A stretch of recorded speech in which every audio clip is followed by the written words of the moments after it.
हम लोग पटना के डाक बंगला चौराहे पर हैं, जहां पे बिहार बंद बुलाया गया है छात्रों द्वारा और इसका समर्थन बिहार के महागठबंधन के पार्टियों द्वारा किया गया है। और आप यहां देख सकते हैं कि काफ़ी भारी मात्रा में छात्र और छात्र संघ और महागठबंधन की पार्टी के कार्यकर्ता मौजूद है जो इस बिहार बंद का समर्थन कर रही है। हम कोशिश करते हैं आपकी बात कराने कुछ कार्यकर्ताओं से जिन्होंने इस बंद का समर्थन किया है और जानते हैं कि आखिर क्या है उनका मांग क्या है। इस बिहार बंद का क्या मांग है आप लोगों का?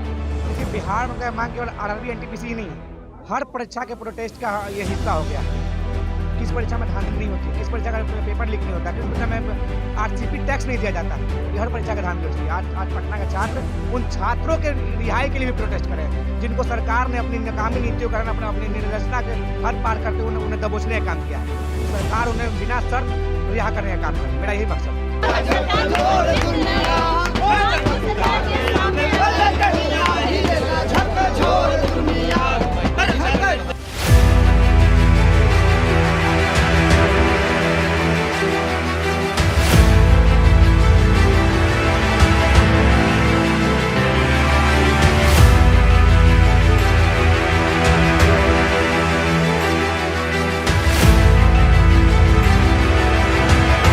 मैं जन अधिकार पार्टी का एक सिपाही हूं और कार्यकर्ता हूं और हमारे पार्टी के राष्ट्रीय अध्यक्ष पप्पू यादव जी के इनके कहने के पर आज हम लोग छात्र के समर्थन में आज हम लोग आंदोलन कर रहे हैं। सर, देख ही रहे हैं कि जिस तरह से छात्रों को मारा गया है, पीटा गया है, उसके इसमें और उनकी हक की बात को लेकर हम लोग रोड पर हैं सर। तो क्या ये सिर्फ आरआरबी और एनटीपीसी के लिए है या हर तरह के सरकारी परीक्षाओं के लिए है? हर सरकारी पर जो अभी कहाँ है सर, नौकरी है कहाँ? नौकरी है नहीं, उसी की बात, एक यही बात नहीं आरआरबी और एनटीपीसी को ही लेके नहीं, जिस तरह से अभी स्टूडेंट रोड पर आ चुके हैं, किसी तरह का कहीं पर कोई वैकेंसी नहीं है, उस बात को लेकर हम लोग हैं और उसी का आज ये आंदोलन का सर मकसद है हम लोग का। बिहार में जैसे छात्रों को भी अरेस्ट किया गया है और उत्तर प्रदेश में भी छात्रों के हॉस्टल में घुस के, कमरे में घुस के, जैसे पुलिस ने जिस तरीके से बर्बरता की, उस पर क्या बोलना है? आज देख लीजिए, देश के भविष्य को इस तरह से आप घुस के हॉस्टल में और रोडों पर मार रहे हैं, जो देश का आगे का चलकर भविष्य है उसको आप कुचल रहे हैं, तो आप कहाँ की, आप किस तरह के सरकार अपने आप को सरकार कहते हैं? सरकार का अगर यही है कि आपको स्टूडेंट को घुस के मारना है और उनको रोड पर से निकाल के मारना है और मार कर उनको हाथ पैर तोड़ देना है, अगर यही इसको सरकार कहते हैं तो हम इसके खिलाफ हैं सर। क्या एफआईआर के जरिए सरकार छात्र आंदोलन को दबाना चाहती है? क्या करना चाहती है? एकदम 110% दबाना चाहती है, लेकिन ये हक की बात कभी दबती नहीं है। मैं आपके माध्यम से ये कह देना चाहता हूँ कि आज पूरा भारत बंद है और इसके स्टूडेंट के समर्थन में पूरा भारत के लोग हैं। बहुत बहुत शुक्रिया। आप पुलिस की चौकसी भी देख सकते हैं, किस तरीके से पुलिस की व्यवस्था है। पुलिस भी यहाँ पर पूरा ध्यान रख रही है कि किसी तरीके की उपद्रव ना हो और किसी तरीके का अहिंसा ना हो और अच्छे तरीके से ये आंदोलन आगे बढ़े और बिहार बंदी का ज़्यादा आप देख सकते हैं।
लाल सलाम पेश करता हूँ।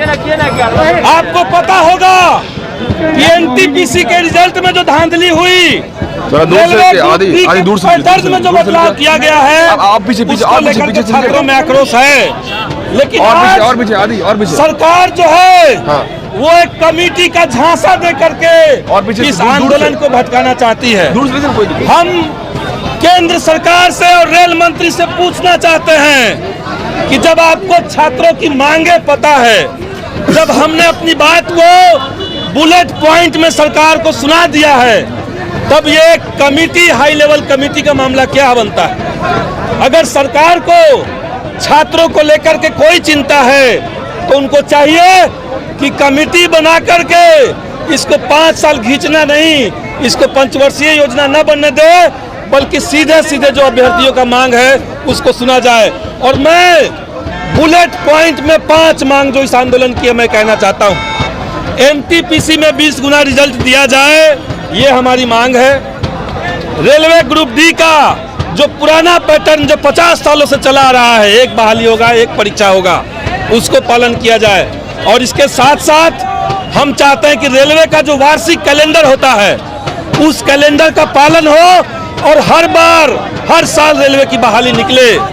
रेलवे में आप तमाम लोग जानते हैं, जब से बीजेपी सत्ता में आई है 2014 में, तब से इन लोगों ने रेलवे के तमाम पदों को रिक्त छोड़ दिया है और उन पदों को खत्म कर दिया है, वैनिश कर दिया है। इसीलिए उन तमाम पदों को जिंदा किया जाए और उस पर बहाली ली जाए, हमारी चौथी मांग है। और 5वीं मांग, रेलवे का निजीकरण बंद हो। और हम जानते हैं कि आज केंद्र सरकार हो या बिहार की सरकार हो, इन सब लोगों ने एक पैटर्न बना लिया है। कोई भी बहाली आएगी उसमें अपारदर्शिता करेंगे, उसमें धांधली करेंगे, पेपर लीक करेंगे और युवाओं को मैसेज देने की कोशिश किया जा रहा है कि आप रोजगार की तलाश में मत रहिए, क्योंकि देश जो है वो बिकने जा रहा है। तो इसीलिए ये जो लड़ाई है वो रेलवे में सिर्फ महज 2 मुद्दों को लेकर के लड़ाई नहीं है, पूरे देश के सरकारी संस्थानों को बचाने की भी लड़ाई है। निजीकरण के खिलाफ ये लड़ाई चलेगी और ये लड़ाई निश्चित तौर से, ठीक बोल रहे हैं साथी, और ये जो संघर्ष है ये पूरे देश को बचाने के लिए है। और इसमें, इस लड़ाई में जितने साथी संघर्ष में शामिल है, आप सबको मैं सलाम करता हूं अपनी तरफ से। बहुत बहुत धन्यवाद। इनकलाब जिंदाबाद। ये रेलवे परीक्षार्थियों के साथ जो कुछ भी हुआ है वो तो एक मामला है ही, साथ ही में अभी भारत सरकार लगातार रेलवे की नौकरियों को कम करने की कोशिश कर रही है। उसके खिलाफ भी हम लोगों के मन में आक्रोश है कि आने वाले दिनों में रेलवे को निजीकरण करने का जो उनका प्लानिंग है उसको भी वो रोल बैक करें। साथ ही जो परीक्षा लेने की पुरानी पद्धति थी उसको नियमित ढंग से शुरू करें। अभी जो सुशील मोदी ने भी आप लोग से आग्रह किया था कि आप लोग बिहार बंद का समर्थन ना करें, कि उनकी बात रेल मंत्रालय से हो रही है, रेल मंत्री से हो रही है कि छात्रों की मांग को पूरी तरीके से माना जाएगा, उस पर क्या बोलना है? अभी कोई ऑथराइज्ड लेटर नहीं आया है। जिस तरीके से एक लेटर वायरल हुआ है FIR का, लेकिन उसी तरीके से कोई मिनिस्ट्री की तरफ से या कोई ऑथराइज्ड इंस्टीट्यूशन की तरफ से कोई लेटर इशू नहीं हुआ है इस तरह का। केवल अखबारों में खबरें हैं और बयान हैं। तो ये बयानबाजी कब जुमले में तब्दील हो जाएगी ये कुछ कहा नहीं जा सकता है। इसी आशंका को लेकर के हम लोग सड़कों पे उतरे हैं। शिक्षकों और जो छात्रों पर FIR हुआ है और छात्रों की जो गिरफ्तारी हुई है, आपने देखा कि उत्तर प्रदेश में भी छात्रों के कमरे में पुलिस ने ज़बरदस्ती घुसी, इस पर क्या कहना है आपका? ये बहुत ही निंदनीय है। हम लोग पढ़ने लिखने वाले लोग हैं और हम लोग लगातार ये, जैसे कि SSC का भी जो एग्ज़ाम पैटर्न था, एक समय SSC को लेकर के पूरे देश भर में आंदोलन हुआ। लगातार देश भर के बेरोजगार नौजवानों के साथ ये बदसलूकी की जा रही है, पढ़ने लिखने वाले लोगों के साथ, जो कि बिल्कुल ही गलत है। निश्चित रूप से पुलिस प्रशासन को ये चेत जाना चाहिए कि आने वाले दिनों में यदि उनका ये सलूक छात्रों के साथ नहीं सुधरा तो कोई बड़ा विस्फोट हो जाएगा। ये छात्र आंदोलन जो आज बिहार बंद हुआ किया गया है, छात्र आंदोलन ये आगे किस रूप में बढ़ेगा? जिस रूप में सरकार बढ़ाना चाहेगी उसी रूप में। हमने बहुत ही आशा और उम्मीद के साथ इस सरकार को सत्ता में पहुंचाया था, नरेंद्र मोदी की सरकार को, लेकिन उन उम्मीदों पर पानी फिर गया है। कई लोगों के, जैसा कि नरेंद्र मोदी ने ही अपने चुनावी भाषण में कहा था कि हम जब सत्ता में आएंगे, आप जब वोट डालेंगे तो आपकी उम्र कुछ और होगी, और जब सरकार के 5 साल पूरे होंगे तो आपकी उम्र नहीं रहेगी रोज़गार पाने की। इस उम्मीद, इसी भरोसे के साथ हमने ये वोट दिया था, उनको प्रधानमंत्री बनाया था कि हमें रोज़गार कम से कम मिलेगी, लेकिन रोज़गार तो नहीं ही मिली। रोज़गार के अवसरों को धीरे धीरे ख़त्म किया जाता है निजीकरण कर करके।